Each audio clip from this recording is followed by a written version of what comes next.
worked on in your homeworks and in your labs and your projects, and you've been using them as technical tools, but I'm sure you've realized that they actually all come from the real world.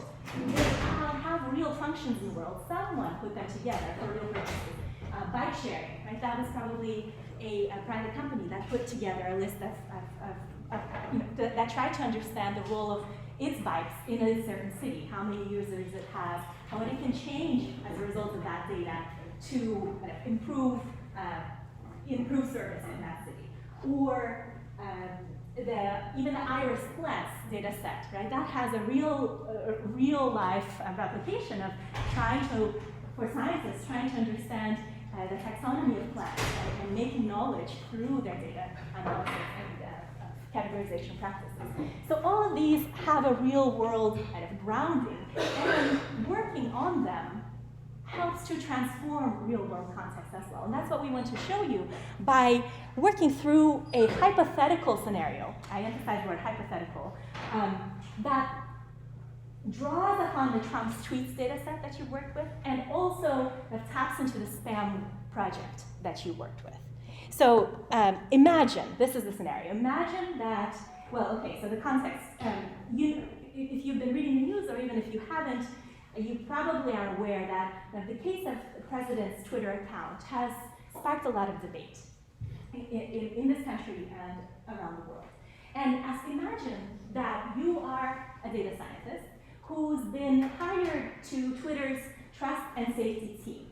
Now, okay, this is a hypothetical.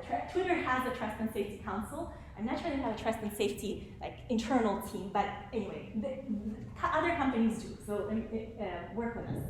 So you're a data scientist on this team, and the responsibility of this team is to help promote the use of Twitter as a good platform. Good is a loaded word, as a good socially beneficial platform for human interaction. And the goal of this team is therefore to make sure that Twitter's internal policies are followed, and the laws, like free speech laws, in countries around the world, which look differently in different countries, right, are followed by users of Twitter. And your task is to analyze whether the existing policies that define and that structure interaction on Twitter are good, are sufficient, are doing what they should be doing, or if they need to be changed. And it's your role, you're put in the position as a data scientist, to use your skills, just the skills that you've learned in Data 100, to do the analysis in order to support your decision. So this is, again, a hypothetical. We're not asking you to actually perform data analysis, but to think with us through this challenge. A challenge in which something like a database you've used is actually serving kind of a bigger purpose, right? So you might ask, how do we begin thinking through the human context and ethics of this project? Well, the general schematic, the general schematic is that you take your data science task, in our case, this Twitter scenario. You combine it with what you know about the data science lifecycle. Do you remember this diagram from your first lecture? We'll go into it a little bit more in a minute. And then you add to that the human context and ethics toolkit. So this is the life cycle for you to remind yourself of. And what we're going to do now with Ari's guidance is to walk through where the tools intersect the different places on the cycle, and the kinds of ways in which that can help to open up this question of what's at stake socially in this scenario and in your actions.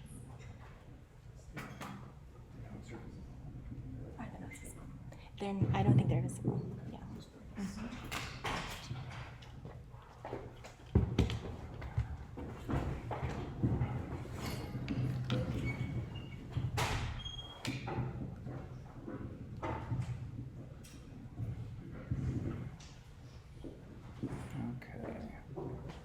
Yeah, do you know how to get the notes from it to show up on this? I can just refer to my computer. Okay. Okay, so what I'm going to try to do here is, as Margot mentioned, is walk you through some of these different steps that by now you should all be, relatively familiar with from a very technical perspective, from the sense of, okay, how am I going to solve a really specific kind of technical problem that's been given to me? How do I manipulate these variables? And you're probably not thinking a whole lot about how does this data set actually relate to the real world, to broader human contexts, to different kinds of social dimensions of society, some of which we included in the toolkit, like power, but we're going to talk about some other contexts too that might show up. But in short, when you're doing these things, when you're looking at the data, we want you to start thinking about how does that data, where does it come from after you do work on it, what does it do once it goes back out into the world, how are certain structures of the world already showing up or embedded in the data that you're working with, and how are there, in particular, what we want to draw some of your attention to is all of these hidden decisions that when you're doing, what you think of as technical work that has right answers and wrong answers, when you're doing that work, that there's all kinds of tiny micro decisions going on that you take for granted, things that you might not even be thinking about, but they're in there, they're embedded, and we want you to take that step back and think, oh, when I do this, I've already made this kind of decision, I've already taken this for granted, or I've assumed a decision that somebody else has made as my own and taken it on without even really thinking about it. So the purpose of this little walkthrough is to start thinking about and pulling out some of those little smaller decisions that you may be making. So, first of all, here are the kind of familiar, the questions from the original slide you saw at the beginning. Now, we've already given you to some degree, what do we want to know? We want to know something about the kind of health of the ecosystem of Twitter to some extent, and whether really what are our policies, say again, imagining that we're all working for Twitter, are our content moderation policies, our community guidelines doing enough work, or do we need to change them? So in order to answer that, what do we need to know? Anybody want to kind of volunteer something? What kind of things do we need to know from the data set that we have, which is just tweets? Collection of all these tweets. What kind of things do we want to know or need to know in order to kind of solve this problem? Any ideas?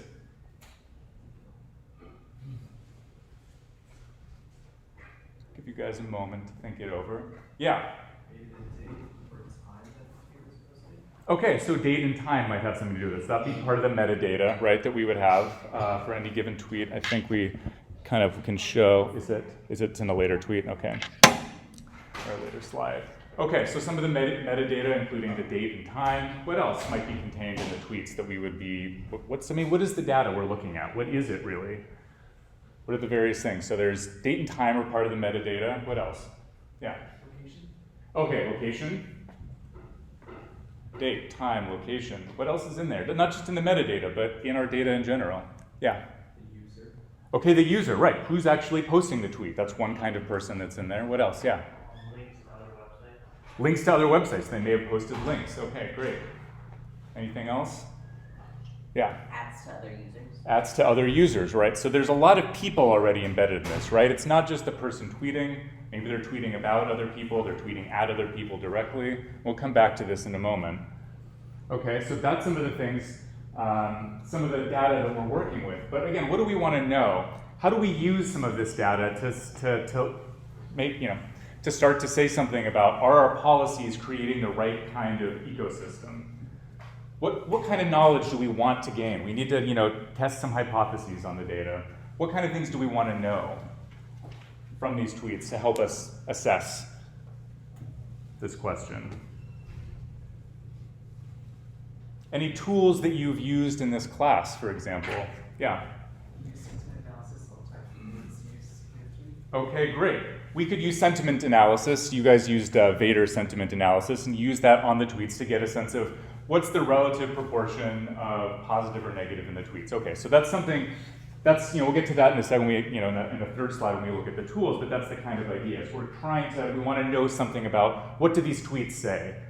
What do they express? Do they tell us something? Is there a way we can extract from them something about, sentiments in this case, or feelings expressed on Twitter and whether they're positive or negative? That's one way of approaching it. Any other ideas? tools that you've learned here or that you may even be aware of but you don't know how to do? We can kind of just speculate a little more freely. Nope. Okay, well, so let's say that we're thinking about sentiment analysis or something. What are our metrics for success? How do we know we've done good work at this level? We're just kind of posing our question and our formulation and trying to say, is this a healthy ecosystem? What's a metric of success? How do we define success in this case? Any thoughts?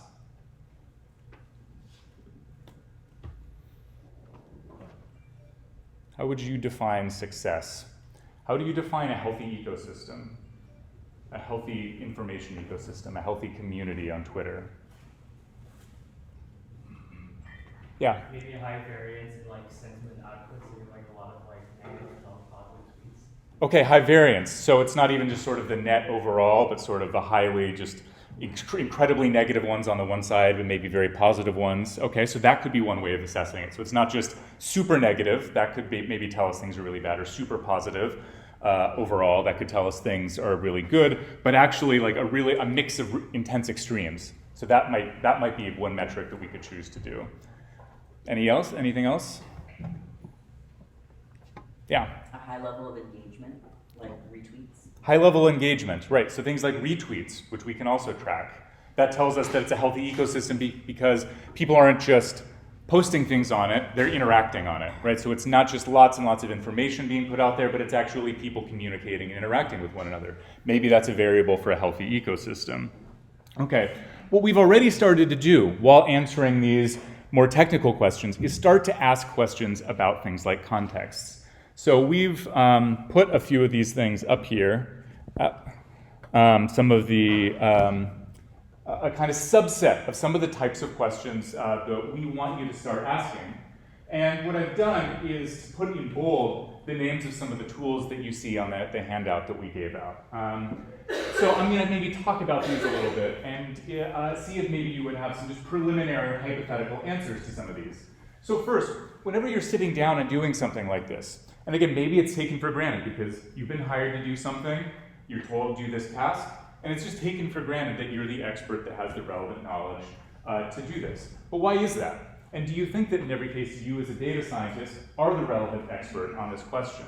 What is it exactly that you bring to the table that contributes to solving this problem?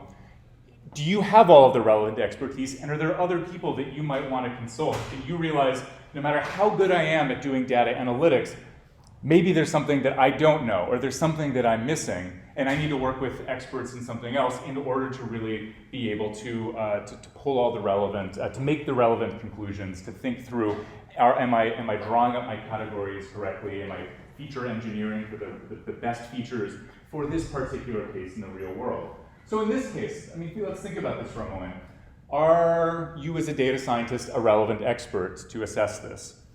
And if so, is there anyone else that you might want to work with? What maybe information or what knowledge, what expertise might you as a data scientist be lacking in order to feel confident in making recommendations based on the work that you do? Any ideas?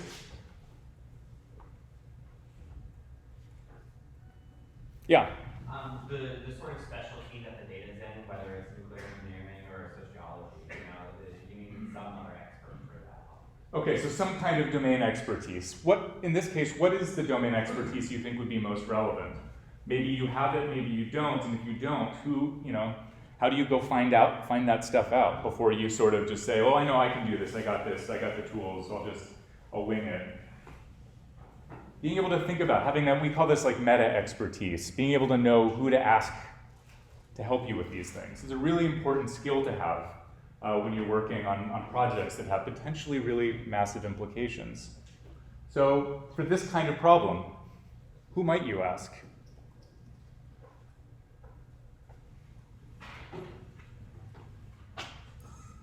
Academics, politicians, journalists, what do you think?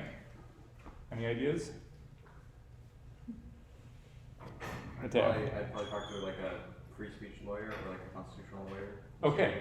So a free speech lawyer, or a constitutional lawyer, somebody who actually kind of can speak a little bit about, well, how does at least the US legal system handle these things? Now, I can tell you that platforms are actually in a very unique and enviable position, and there's a lot of debate going on right now about this.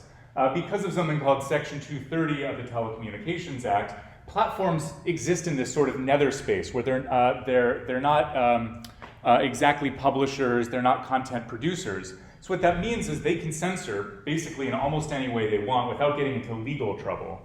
On the other hand, there's no obligation to censor anything. So they really have kind of two kinds of power. So you are, in a sense, in an enviable position with regards to the law.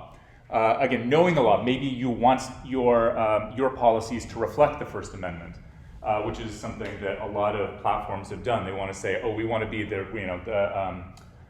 Jack Dorsey of Twitter said, we're the free speech wing of the free speech party. Like they're really, originally, we're we're absolutists about this.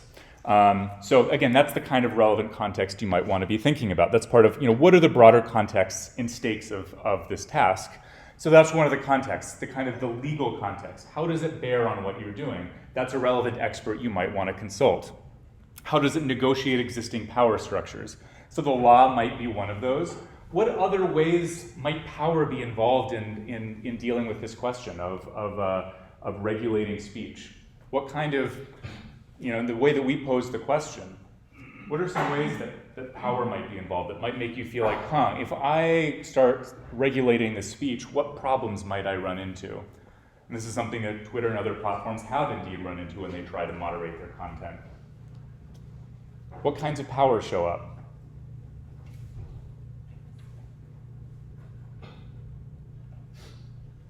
Maybe, for example, the power of the individuals tweeting, right? There's a big differential in the power of people, for example, with the little blue verified mark on their Twitter account and everybody else. Maybe there's a major power differential between the President of the United States tweeting, and what does it mean to censor the President of the United States on Twitter versus somebody else, somebody maybe even with the blue check mark, but they're not in a position of political power that can't wield massive numbers of followers in the same way and that may have other kinds of constitutional protections, right? There's all of these power differentials that you're going to be inserting your decisions into. Any other context or stakes of this that you can think of that seem really pressing and relevant?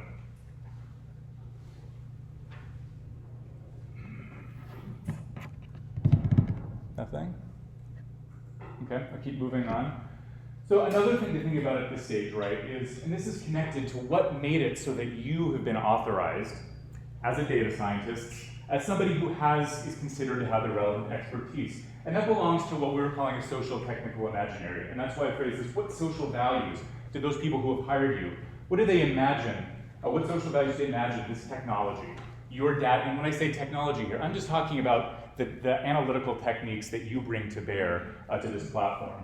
What sort of values do they imagine your work can support? And that's just the idea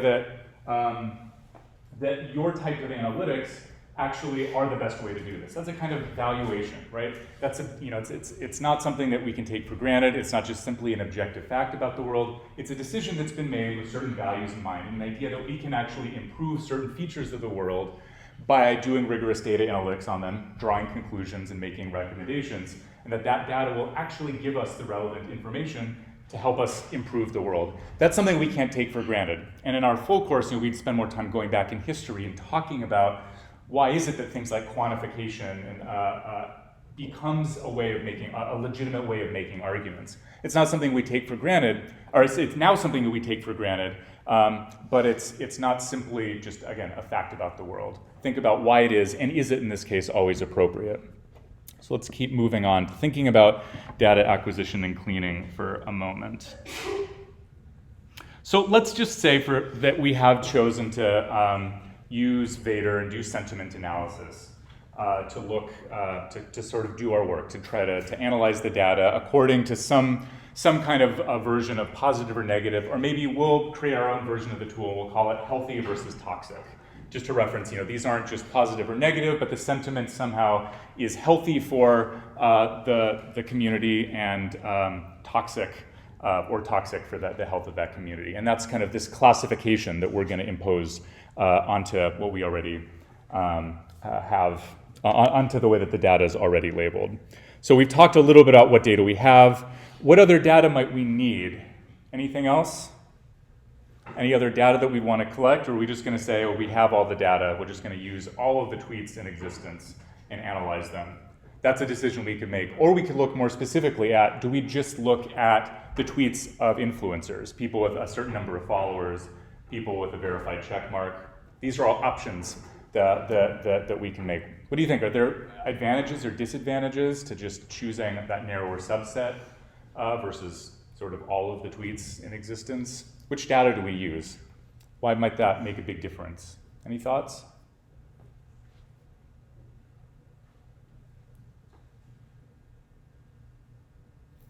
Matthew? If you pick and choose which tweets to use, then you're imparting your own bias into your data, which could swing whether it's like super toxic or really healthy, depending on your personal experiences, your personal emotions, I guess. Okay, so picking and choosing kind of just by yourself is going to potentially impart biases, but what about picking based on some class of things? Say blue check mark. Is there an advantage or disadvantage to doing it that way? Anyone can think of? Ollie? Well, the blue check mark usually denotes people who are popular or famous, which is itself a biased subset of the population in that it's not a perfect subset, representative subset of the people. Okay, it's not representative. Why might you want to choose that subset even though it's not representative of the whole population? Are there technical reasons or even just social reasons why those people might be the ones you want to spend the most time looking at?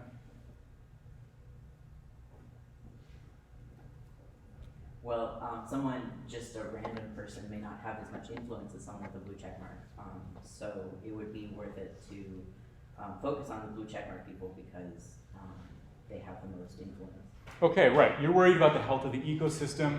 These are people whose voices are particularly important to that. So maybe you're saying, well, we don't want to worry about the problem of potentially censoring or changing our policies to regulate the speech of absolutely everybody, because that might be too difficult. But let's look at the people who are in those particularly important positions. They're conduits of power in a way. And maybe there's a reason to just kind of focus on gaining data about them and making recommendations to craft policy around regulating their speech and worrying the most about that. Once you get to the blue check mark, you're just held to a higher level of scrutiny.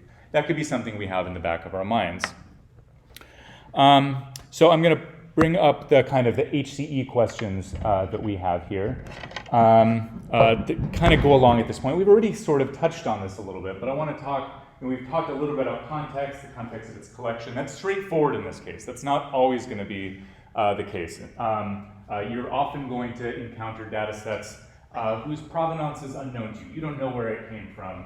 And it might turn out that knowing where it came from will tell you a lot. It's really obvious here, so we won't spend time on that.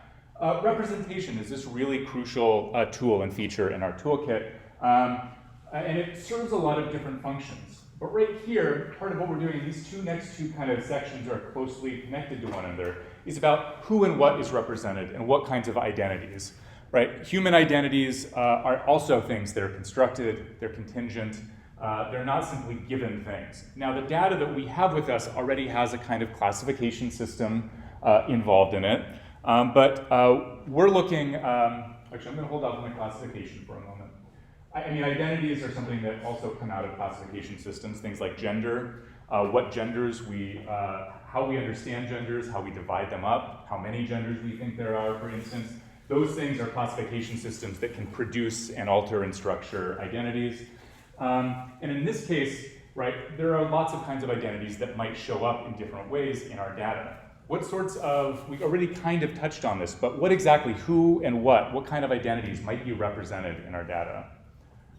We already mentioned a couple of them. We mentioned, we could have the person tweeting. That's an identity that's somehow represented. What else? What other identities or people might show up? We mentioned somebody who gets added explicitly, so another Twitter user. what other identities might show up and might be relevant to our being able to look at the data and judge whether certain groups or identities are being represented. Yeah? It's a bit straightforward to whether who is writing the tweet. Say, for example, what I'm trying to say is that the tweet might be added from a politician, but not in some entirely changing context of what they're doing.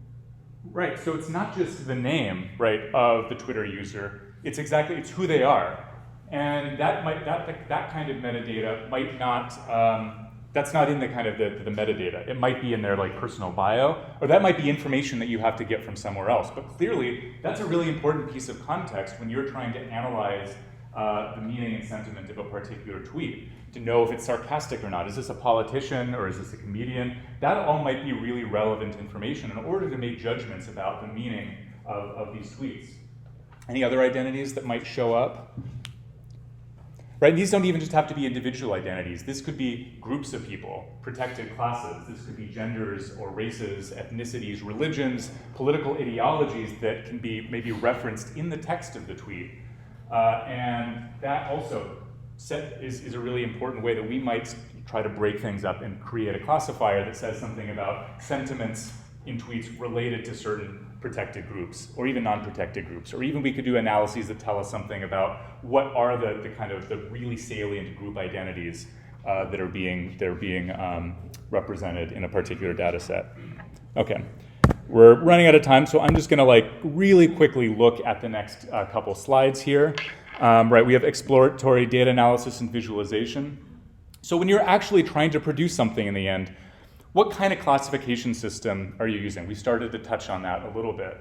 And this is, again, the data becomes pre-labeled. There's classification systems already built into it. But you're trying to maybe fit it into another level of classification. This could be a really simple one. The kind of the visualization that we're trying to look at has something to do with just this binary of healthy and toxic. There might be, what else, what other classification systems might you consider using in order to represent that data? An important thing to think about. Then what is the argument that your data is trying to make? How else could you represent it? And what different conclusions might be drawn by different visualizations, right? The visualization stage is really important. Thinking about what arguments does your data make is not straightforward. The numbers don't just speak for themselves. So thinking about when you present this to someone else, especially if maybe they're not a data scientist, those visualizations are all going to have very different implications, different idea. They're going to suggest different things about what action is to be taken in the world. So while you're creating those visualizations, you need to have in mind a little bit that sense of what exactly, who's going to be listening to me in the end. And I'm going to skip here quickly to number 4 while I talk about that, which has to do with what's the story that you're trying to tell with the visualization. What kind of world do you imagine in the background? Why does it matter? What reservations might you have? So that's already, again, this is in step 4 that we're having it here, but obviously as the initial graphic that you've seen shows, there's tight feedback loops here. You might need to go backwards and think of when you're getting to that stage of reporting things and be like, oh, actually my visualization already contains all kinds of really specific suggestions that maybe I don't want to make. Maybe that's not my decision to make, so I need to take a step back and create my visualizations a little bit differently. When you are presenting it to somebody in the end, this is, again, it's not in a vacuum. This is not, you're not just speaking to a computer, you're speaking to real human beings that have real and specific notions of what they're going to do and what they're able to do. So when you're delivering a report, and in this case thinking about your boss at Twitter or to this committee that you're working on trust and safety, is that what we called it? Who are those people and how are they going to hear you? And what kinds of power do they have? What sorts of authority have they been delegated? So this is something about knowing the institutional context, the way that power structures work, because you don't just want to release something with the kind of authority of your knowledge into the world that might get used in a way that runs contrary to your purposes. And that requires you to think kind of several steps ahead about this. So I think I'm all out of time.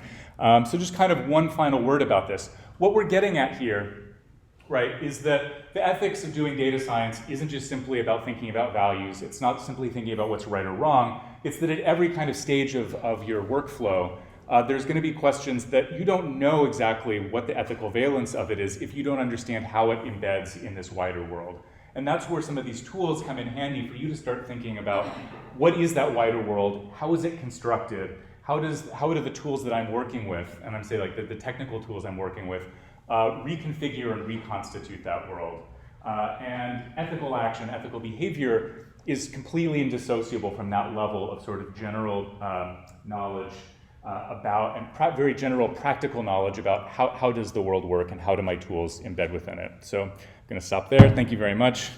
And if you're interested in getting more details on this, please join our HCE course that we offer every semester that will give you a much broader historical, sociological, and philosophical perspective on data science, on the human context and ethics of data science. Thank you.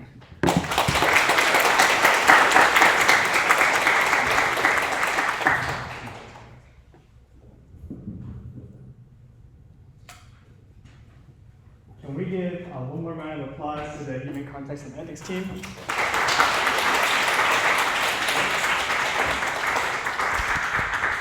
They've been working with me this summer to implement some changes in the fall, and I have to say that their changes are very interesting because oftentimes as data scientists we forget that our data go beyond what we see in the CSV file, and I think that it's both interesting and motivating to know about the ethical considerations and the context in which the data come.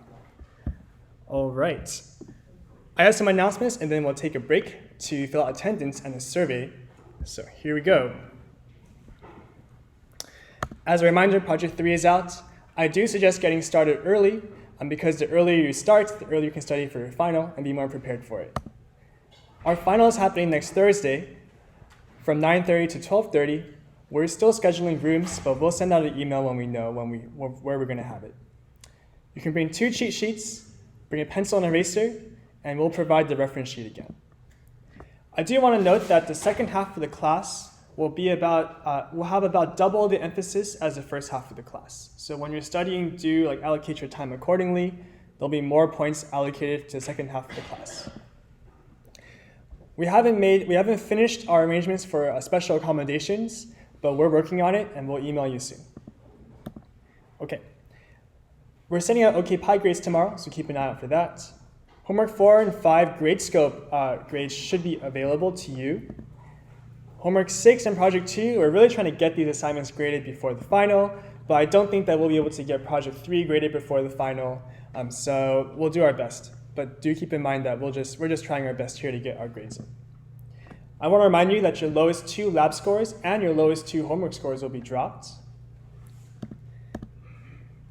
And so today's lab will be converted to office hours. If you want help for your project, there'll be no lab assignments, so you won't have to turn in anything. But we will be available. We'll have our TAs and AIs available to help you with your project, or if you want to start studying early for your final, or if you had some questions about some of the topics we covered this week or last week, you can go ahead and ask them during your lab today. All right, so we have some special arrangements for section next week. On Monday, we're going to go through an exam prep worksheet, so there is discussion held. Tuesday, there is no lab assignments, but instead we'll have project office hours, seeing as that's the due date for our project. We have no sections Wednesday or Thursday, but we will have regularly scheduled office hours. Monday and Tuesday lectures will be final review. And there'll be no lecture on Wednesday, so don't come here on Wednesday. If you come here, I suspect this room will be very empty. All right. Oh, and someone in Steph's section left a pair of headphones. Oh, okay, yes. So go talk to Steph. We have your headphones if you left them in the section. All right, cool. So we got a bunch of stuff. So first, I'm going to open up attendance. Here we go. And I have 2 surveys for you to fill out. These surveys are our personal course survey. So the first link there is a Google form that we use within our course to try to figure out how you felt about the course and what you felt like could be improved. And the second link is the official UC Berkeley survey. I do want to note here that These surveys, for better or for worse, are the primary way in which I and your TAs get evaluated on our teaching effectiveness, which means that since we don't have people from statistics or computer science sitting in on a class every day to observe how the classes are going, usually what people do is they look at the survey results, and if the survey results are positive, they say, okay, this class went well, and if the survey results are negative, they'll say, okay, this class needs some improvement. And so because of that, it would be really valuable to us if you could be honest on these surveys. And I say that it's a primary way of evaluation, and I do want to say that I personally read through every single response. I read through all the text. I read through all the responses for the mid-semester survey, and I will read through every single response for both of the final surveys that we have here. And so for me, it's a primary way that I also get feedback from you and hear from people that I don't normally get to talk to. And so basically, I just encourage you to be honest, because I'm sure that I have habits that you feel like could be improved and that I'm just unaware of because no one has pointed them out to me. And I would gladly trade the short-term discomfort of seeing a negative or critical response in a survey for the long-term benefit of being able to improve my teaching. Okay, so just be honest. I can take the hit, I can take the pain, just do it. And to incentivize you even more to do this, I'm giving you 1% extra credit on the final if you fill out both surveys. And if 90% of the class fills out both surveys, then everyone I have on record as filling out a survey gets another 1% extra credit. Okay? So let's see here, 8 minutes. I'll go until 10:35 and fill out both surveys.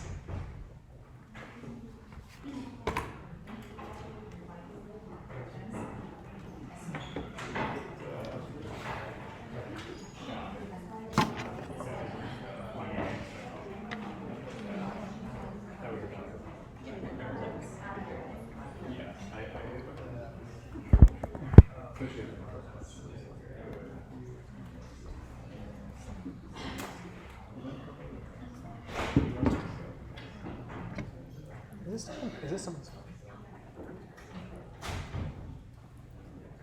All right. So you guys don't have to feel obligated to stay. Of course you can if you want to, but we're just going over, we're just doing a review of the class. So it's up to you whether you want to stay or not. I don't want to hold you more than you want to stay. Sure.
All right. I do apologize if you're still working on those surveys. But if you are still working on them, we're going to move on because I do have a little bit of material to go through today. And if you could, so note that the surveys don't autosave. So if you close the tab, you might have to re-enter in everything again. So you might want to keep that tab open if you're still working on that survey. I also want to point out that the people who read the Data 100 survey are different from the people that read the Berkeley survey. Data 100 survey will go out to our core staff, whereas the UC Berkeley survey will go out to the department as well as to other places on campus. So for example, if you have something that you want both us and the department to know, like let's say you write a free response answer in a text box, you can feel free to copy and paste that response from the Google form and in the Google and to the UC Berkeley survey because different people will read that. Okay. So what I want to do with the time I have left is convince you that you've learned a lot in this class And I also want to give you some pointers as to ways you can further your learning after you finish Data 100. Okay, so I'm going to show you some slides from the very, very first lecture, all the way back at the end of June when we first started. I show you a slide that told you some questions that we can answer or attempt to answer via data science. Is a compass algorithm fair? Who will win the election? Where should we put docking ports? What should we eat? What about herbicides? What about immigrants? And now that you look at this list, I suspect that with the skills that you've learned in this class, you can look at this list and think, oh, okay, I can imagine in my head the data set I would use to try to answer this question. I can imagine the algorithm that I would use to try to make a prediction. I can imagine the algorithms that other people have used to make a prediction. And I can also think about, well, is this even a good question to ask? Is this an ethical question to ask? Will the data collection be ethical as well? I show you this slide, the very first lecture of the life cycle, where you can ask a question, obtain some data, understand the data, understand the world, and make some reports or decisions or solutions, and then repeat that process over and over again. I gave you some fancy words for the stages in the life cycle, but at this point in the class, what I want to do is go over some of our assignments and show you that you've done parts of this life cycle yourself. Sometimes you've gone through the whole life cycle in one assignment. All right, so in homework 2, you asked about bikes. In homework 3, you asked questions about tweets. Homeworks 5 and 6, you asked questions about predicting housing prices. And in project 2, you asked a question about predicting spam or ham. In project 1, we took our data from the San Francisco government website. Homework 3, we scraped data from Twitter.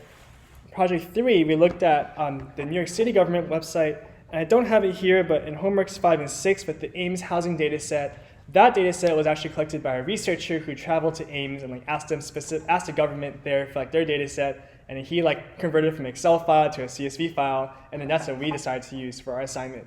So data comes from all over the place. We've talked about how to explore your data, how to understand your data, and how to visualize your data. We looked at plots. We looked at how to use EDA to reveal problematic values in our data.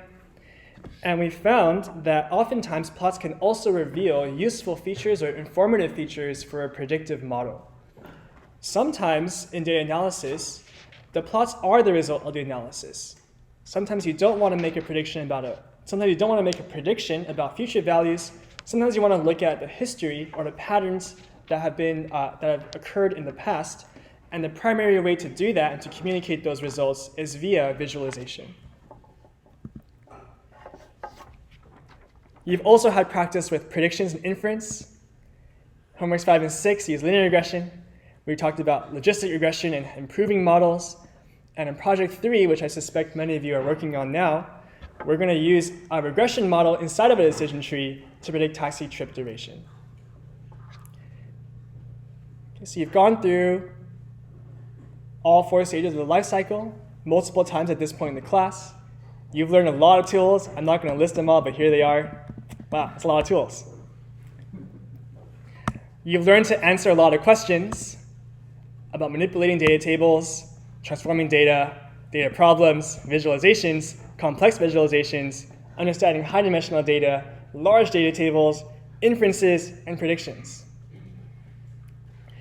And in the second half of the class, we went through this modeling pipeline, which you now hopefully can look at pieces of this pipeline and think to yourself, I've seen this before.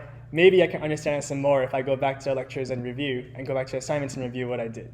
So we went through splitting your sample, training a model, picking a model, calculating test error, and making a confidence interval for that test error.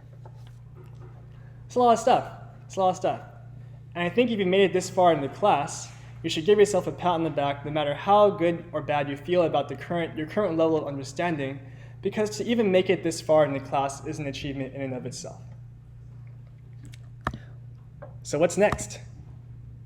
Well, if you're interested in more machine learning, there are more machine learning courses that Berkeley offers. One of them is called CS189 from the Computer Science Department, and the other is called Stat 154. And in those classes, you'll learn some more about, you'll learn more mathematical analyses for these models. You'll learn about many other types of models and classification functions and loss functions. You'll also extend logistic regression to multi-layered neural networks, which are essentially a bunch of logistic regression models stacked together in sequence.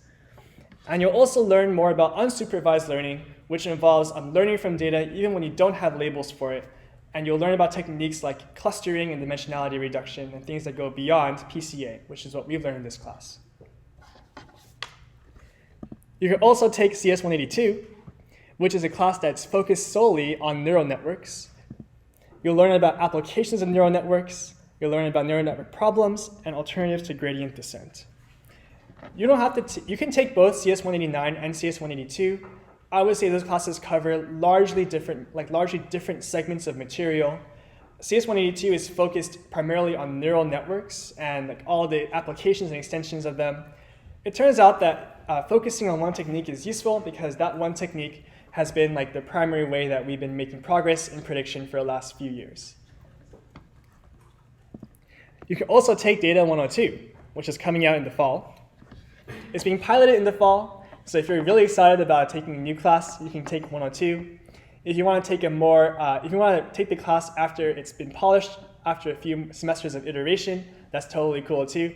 You can pick your adventure. In 102, we plan to cover some more probabilistic perspectives on the models that we've been covering in this class. We plan to cover different types of intervals. There's a thing called a credible interval in addition to a confidence interval, and it's useful to know about both.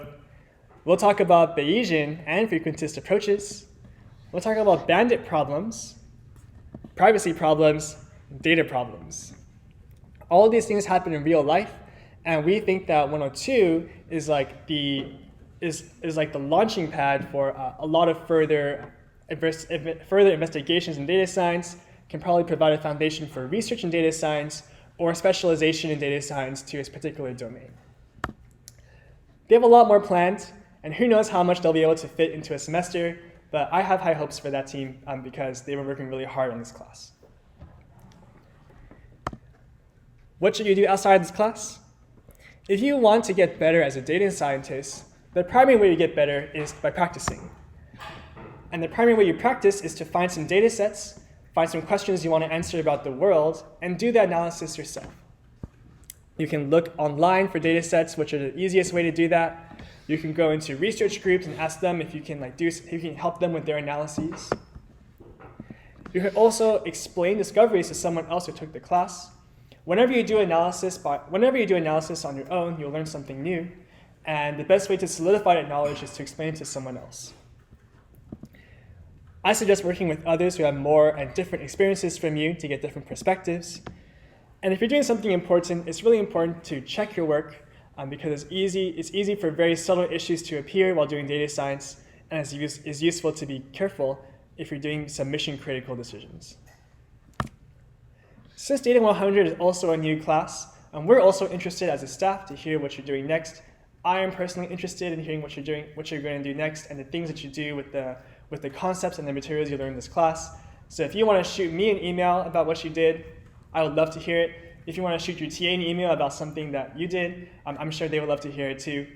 In general, we teach because we enjoy inspiring people to do more things with data science, and we'd love to hear more about the things that you've done personally in your careers and data science adventures. Okay. I have a bit of life advice, and with all life advice, you can either take it or leave it. And of course, this is a biased view of life advice because it came from my own experience, but I will try to make it applicable to most people here. Okay, the first thing is on grades. Our default mode of thinking on grades is I should take as many classes as possible and get the highest grades in those classes as possible, and that will guarantee life success. And it's sort of true, but not quite true. And one thing I want to challenge is that default mode of thinking that grades are the primary metric for success. It turns out that in real life, people don't care about grades as much. Also, if you're a Berkeley student, I suspect that you feel overwhelmed by the work that you have to do. And the sad news is this is probably one of the least busy times of your life. So if you're feeling overwhelmed now, be prepared. If you wait for life to get easier, I hate to spoil the news for you, but life will probably never get easier. Okay, so you might actually never feel like your life is together, and that's fine because it turns out that most people who are older than you also never feel like their life is together, and it turns out to be a pattern in life that as you get older, you have more and more responsibilities. Okay, more and more things that are on your plate that you have to juggle around. When I graduated high school and college, I was responsible for my own food. My goodness. I was responsible for paying my rent. I was responsible for paying my electric bills. After you graduate from college, if you get married, you're responsible for your spouse. You're responsible for home payments. You're responsible for your children. And so your list of responsibilities really never goes down. And so my suggestion to you is if you feel like if you have many things to juggle, it might not actually be possible for you to juggle all those things well and to feel like you're juggling all those things well. And if something is going to be on fire all the time, then my suggestion to you is to pick the things that are on fire and try to put your lesser priority things in the fireplace so you can focus on the things that are important to you. Okay. And one of those things that you can put in the fireplace, in my opinion, are grades. And the reason why I say that is because if you're interested in having a career in industry or academia, most people in industry and academia are most interested in what's unique about you. They'll remember the things that are unique about you, and most of the time getting good grades isn't unique. So I've seen a lot of my friends take a lot of classes, and they do really well in school, and I've seen other friends kind of coast by, and they take fewer classes, but they try to do really well in those few classes, and both those people seem to end up at similar types of jobs or similar types of academic positions, and one of them slept a lot more than the other. So I suggest figuring out or deciding on your responsibilities, and then figuring out which responsibilities are a higher priority for you and which responsibilities are a lesser priority for you, and then learning to become comfortable with letting the things that are lower priority on your list sort themselves out or wilt and light on fire. But at least you'll have the things that are important to you. Okay. I have a story. Let's see. What's my story? Okay, so my story here is when I was in high school, during my senior year of high school, my friend introduced me to this website called edx.org, which was actually, it's like a website that schools like Berkeley and Harvard started, and on that website, people put up their courses online for free to take. And at the time in high school, I was really interested in chemistry, and I thought, I'm going to be a chemist. I'm going to study chemistry, and chemistry is the greatest thing ever to happen to me. Therefore, I'm going to do it. And what I decided to do then is, after my friend introduced me to these websites, I thought to myself, well, this seems more interesting than what I'm doing in school. Maybe I'll put school on the back burner and try to figure out whether or not what people teach on these websites is interesting to me. And what I found out was that computer science was interesting to me. And so what happened was I got really into it, basically. And I ended up taking 16 or 17 classes in computer science from colleges all over the world on this website because I was just really motivated. Okay, and then of course everything, if you take 16 classes, everything else gets put on the back burner. I essentially took the equivalent of I think now that I look back, I took 3/4 of an undergrad major in computer science in that 1 year just by working 70 hours a week on these classes because I was so motivated, right? And I don't suggest working that hard, but for me it was a fun time because for the first time in my life, or one of the first times in recent memory, I was doing something not because of a grade and not because I wanted to please my parents and not because I wanted to impress my friends, but because I enjoyed it. And I think finding that feeling or even getting closer to that feeling is a worthwhile use of your time, and it's probably a better use of your time than stressing out over whether you get an A or an A- in the class. That actually compounded, and so it turns out that in general, a pattern that I notice among myself and my friends is that if you do things that you enjoy, you'll do better at them, and then that success will compound. And what happened for me was, because I had taken all those classes, when I came to Berkeley, I remember sitting in the Intro to Computer Science class, and back in the day, they used to offer a self-paced version of 61A. It was called 61AS. And so I said to myself, okay, well, I'm going to trade my grades again. I'm going to trade my grades in all my other classes, and I just want to destroy this class. Like, I want to kill it. Like, I want to get like, I want to aim for like 100% on literally everything in this class. And so I did. I didn't get 100%, but I almost did, because I had like the success from like having the background experience compounded into doing the like really working on that class and focusing on that class. And the semester after that, my spring semester of freshman year, they asked me to go TA for that class. And then that success compounded into teaching more. And then because I had been teaching for a while, when the data science program got launched, I ended up being able to teach for a data science program. And then I ended up being able to teach TA for Data 100 when it first launched. And then here I am, teaching Data 100 at the front of the class. And that ended up also like putting me on the path to a PhD and getting me connected with a bunch of other people. And so I guess what I'm trying to say is success comes in many different forms, and you can achieve success in many different ways, but some ways are more fun than others, and the ways that are more fun, I found, are the things that you choose to do independently on your own, and not the things that people tell you to do, and not the standards that people tell you to achieve, such as grades. So for example, if you want some practical ways of doing things on your own, if you join a research lab, you can get involved in teaching it, that's your jam. You can super excel in one class, which is what I did. You can do an independent project, start a company. There's many options here, but I suggest spending some time and trying to be creative and do something that you enjoy. One other nice thing about being young like me is that people don't expect great things from you. And so in general, you start a project and it like goes up in flames, and then the project ends and you feel bad about yourself. But to everyone else who is watching you, it looks to them like you're doing really well, because for people who are older, they want to know whether you're motivated enough to work on a project. And so I think that if you start a project and do something on your own, you can aim for demonstrating your motivation as opposed to doing something super successful. And if you can demonstrate your motivation, people in general will be happier, and maybe you'll be happier too. Okay, on emotions. It's kind of interesting that I mentioned emotions in a data science class, but I do want to talk about emotions because I feel like, at least in my culture,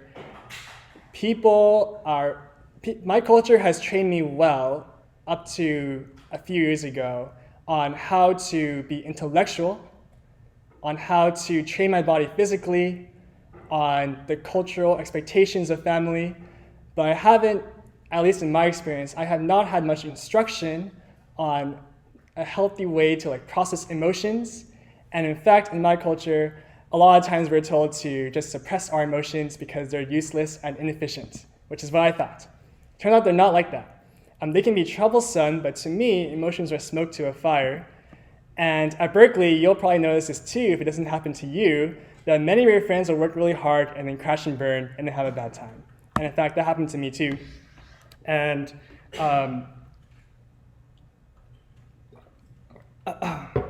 basically, in like sophomore year and junior year of undergrad here at Berkeley, I was working really hard, and I was, and truth be told, I was a little stressed from working as hard as I did. But I thought that to achieve success, I needed to work harder than everybody else. And when when the outputs of my work were not as good as I thought they would be, I thought that it was a flaw in myself. But because I didn't want to address the way I felt about it, I just suppressed it and told myself I should work harder. And if you do that long enough, you end up in this thing called burnout, and then you end up in this thing called you end up in this down spiral of wow, I suck, and then I suck because I suck, and then you end up in you end up in an infinite recursion of your own negative emotions, and that's never a good place to be in. And the way you avoid that recursion is by examining yourself. Okay, so I suggest it's usually the case that unhealthy ways of looking at the world will stay that way unless you address them. And addressing yourself earlier is better than addressing it later when you're 30 or 40 years old and you're wondering, what have I done with my life? Okay. Another thing here is that I found that an external guide is useful. So I found that in general, so for myself, I tend to suppress my feelings and say like, my feelings are not that useful, I should ignore them. Another type of person that I've seen in my life is the people that just bleed on everyone around them, and they're like feelings, feelings, feelings, and they just live on raw emotionality. And while it's true that emotions are good, I don't think that they should determine like every action that you take in your life. But the problem is there's no real way to know whether you should listen or perhaps process or refine your emotions a little more without an external guide. And for me, surprisingly, at least in my life, surprisingly enough, I found that religion, and for me personally, Christianity, has been useful to me as like an external guide. But I suggest looking for an external guide, whether that's via counseling, whether that's via spirituality, and spending some time and setting aside some time to really try to examine yourself, because things are just going to get worse from here on out. So it's pessimistic, but the optimism here is that if you start out problems now, the interest on that benefit compounds over time, and over time you might end up happier than you were before, dramatically. Okay, I wanted to say thanks for being in this class. I am new to teaching, relatively speaking, but I found that I really enjoy it. Interacting with you during class and office hours has really honestly been like one of the most rewarding experiences of my life. And I've actually found out from teaching this class this summer that despite the work involved with teaching is something I want to do for the rest of my life, if possible. And so one day I'd like to come back to Berkeley to teach again, and if you can support me in that endeavor, I'd really appreciate it. So all I'm saying is, remember me when you're famous and like you can hire me. Okay, so that's the end, and if you want to stay and take a picture with me, that would be great.